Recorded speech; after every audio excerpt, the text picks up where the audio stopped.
Hello, my name is Zoe Wetmore, and I am a senior majoring in biochemistry and molecular biology at UMass Amherst.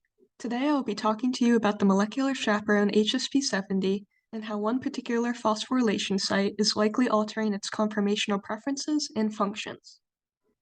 In this presentation, I will first start by giving an overview of Hsp70s, what they are, why they are important to the cell, and how they work. I'll then describe how phosphorylation of certain sites on Hsp70 are used by the cell to regulate its functions. And lastly, I'll describe my work on one particularly fascinating phosphorylation site that likely has major effects on the conformational landscape and function of Hsp70. So first, what are Hsp70 chaperones? They're a class of enzymes that help cellular proteins to reach their proper folded conformations. They do so by binding exposed hydrophobic regions in proteins to stabilize them while they fold, as well as by utilizing ATP to unfold misfolded substrates so they have another chance to fold properly. It is critical that proteins reach their proper final conformation as their structure determines their function. So if a protein misfolds, it can't perform its normal activities and cellular processes will be impaired. My work focuses on a type of Hsp70 called Hsc70, constitutively expressed human version of Hsp70. Since Hsc70 is always expressed, it assists with all the activities shown in the diagram, including dealing with aggregates that form under times of cellular stress.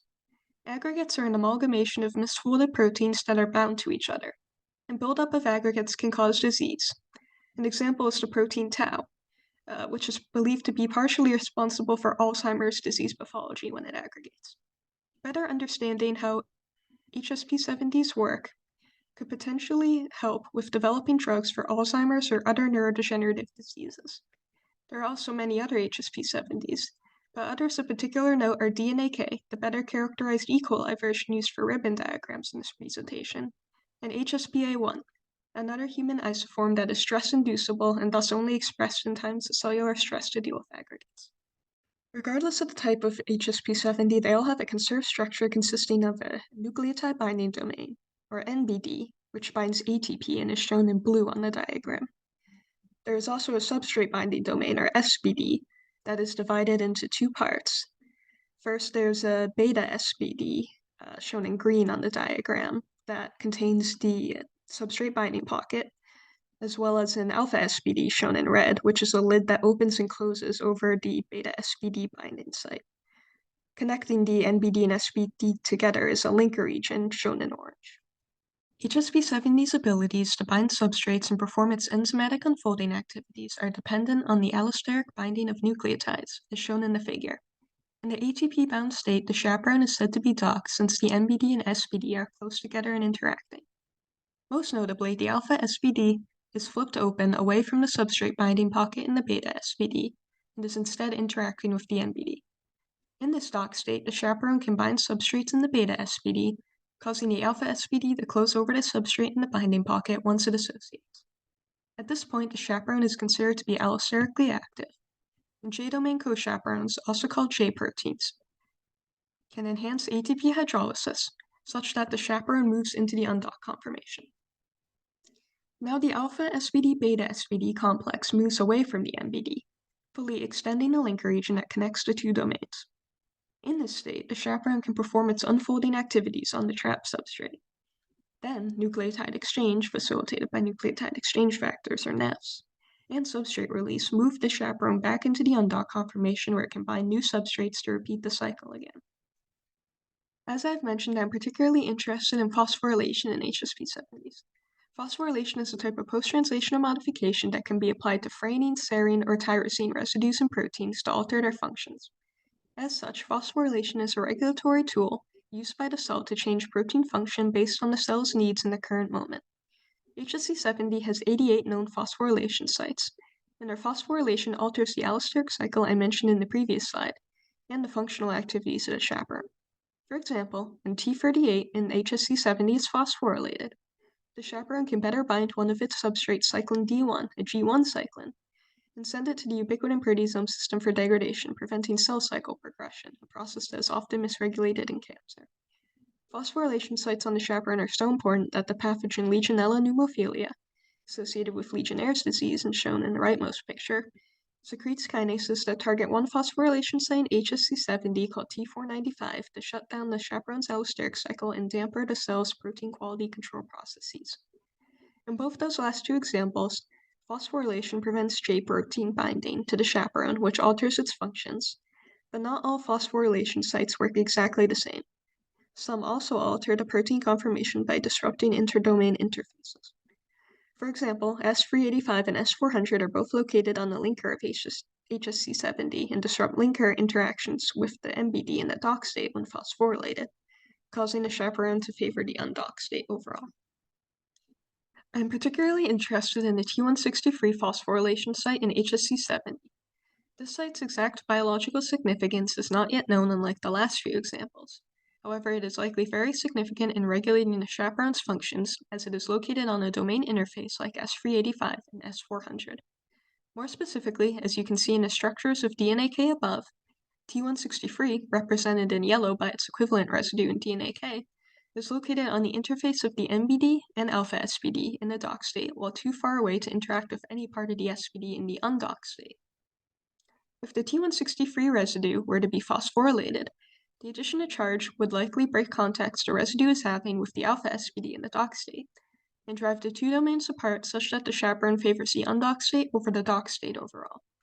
This concept of high charge additions to that residue causing undocking has already been shown in Hsp1, where a V163R mutation caused the chaperone to favor the undocked state. One would expect the T163 phosphorylation to have a similar effect as the V163R mutation on the chaperone's conformation, since Hsc70 and Hsp1 have 86% amino acid sequence similarity according to NCBI BLAST, with the residues around the 163 site being particularly conserved. So the interdomain interactions would be perturbed similarly in both chaperones by the addition of charge to the 163 residue. I have gone about testing this hypothesis in the lab by generating T163E phosphomimetic mutants via site-directed mutagenesis of the wild-type gene in an E. coli plasmid. Glutamic acid is negatively charged at physiological pH like phosphothreonine and has a similar size, so it is a decent mimic of phosphorylation, and it's used frequently in the literature. Both plasmids are then expressed in Rosetta DE-free E. coli to generate His-tagged proteins that can then be purified by affinity chromatography, with the His tags being removed by TEV protease and separated from the Hsc70 proteins before use. In terms of experiments to elucidate the effects of this T163E mutation and T163 phosphorylation more broadly, I'll be focusing on limited proteolysis and ATPase assays for this presentation. The limited proteolysis assay utilizes a serine protease called protease K that cuts at hydrophobic residues. Conveniently, the linker of Hsc70 has many hydrophobic residues that the protease can cut at, but the enzyme can only easily access the linker for cleavage in the undocked conformation, where it is spread out and exposed. In the docked state, the linker is more structured and pulled up against the NBD, so it is not as easily cleaved. That means that the addition of protease K in solution with Hsc70 could be used to check the preference for the undocked or docked states based on the level of cleavage of the chaperone into the NBD and SBD, as visualized on an SDS page gel. However, the reaction can only be allowed to proceed for a limited time because protease K will non-specifically cleave the protein regardless of docking or undocking preference, if it is left active in solution for too long, leading to poor results. The serine protease inhibitor, PMSF, can be added into the reaction mixture after a short time to keep the level of cleavage to the desired amount. I would expect that the T163E constructs would be more cleaved than the wild-type proteins after a short time when both are bound to ATP, since the glutamic acid residue will be forcing the NBD and alpha SBD apart and causing the T163E proteins to favor the undocked state. In the ATPase assay, the rate of ATP hydrolysis by Hsp70 is calculated with the help of the malachite green reagent.